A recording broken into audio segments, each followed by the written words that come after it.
Today's video is sponsored by Ren, so stay tuned for more about them at the end of the skit. I only play for fun. I only play the best possible version of any deck, even if it's just a casual night with friends. Get good or die trying.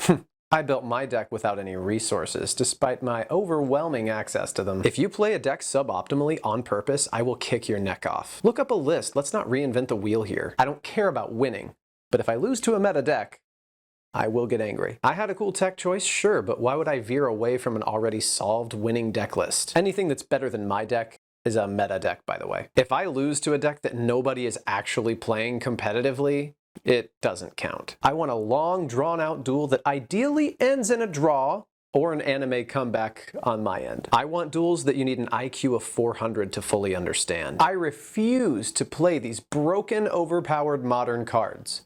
But that's not going to stop me from complaining when I lose to them. I refuse to build my deck around anything but the top decks. That way I can invalidate anything fun that beats me. When Pendulums came out, they ruined the game. When Pendulums came out, they actually did kind of ruin the game for a little bit, so I don't need hand traps to win. I don't need to play badly to have fun. I invented my strategy. I used my brain. I handcrafted it with every card that I already owned. I practically invented Yu-Gi-Oh!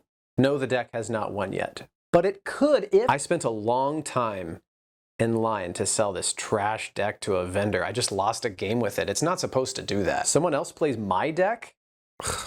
Great, I have to change now. What deck do I play? I don't know. What deck topped recently? I would buy 100 $1 cards that sit in my bulk and never see play before I pay $100 for one meta staple. Sheep. The top deck is $1,000. Okay, what's the problem? Ramen's cheap. I actually do want to win, I just don't know how to get better, and I refuse to take any tips from someone who wants to help me, because then that means I have to admit that I want to win, and I don't want people to think that I want to win, because then I can hide behind the armor of, oh my god, you don't know what this does? How are you that stupid? Like, how do you not know about it before you've even learned about it? What, does your deck make 1 billion negates turn 1 and stop me from playing the game? No, actually. Yeah, okay. I saw you special summon more than once. That's what that means. What does your deck do if I interrupt it even once? Nothing? No, it has some other plays that it can do. Yeah, okay. I saw a card that I hadn't heard of before. That means it's casual. You meta players only care about winning. I bet you've never even kissed your duel spirit. Creativity gets you no points at the top tables. I bet you haven't even tasted the blood of your enemies. I think everyone should just have to meet me where I am and play my way. And also King's... Whoa, hold on. Don't go anywhere. We still need to talk about Ren. As important as it is to dunk on the elitists among the Yu-Gi-Oh! Trading card game to knock them all down a peg, it's not nearly as important as knocking down our carbon footprints to help reduce our impact on climate change.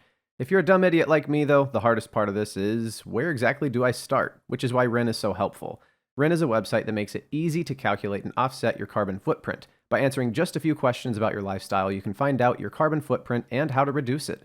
You can then make a monthly contribution to offset your carbon footprint by funding a carbon reduction project. It's a simple and effective way to make a difference in the climate crisis. Just calculate your carbon footprint, then offset it by funding a diverse mix of carbon reduction projects like tree planting, mineral weathering, and rainforest protection. My personal favorite project that I discovered while scrolling through them all was the Clean Cooking Fuel for Refugees project.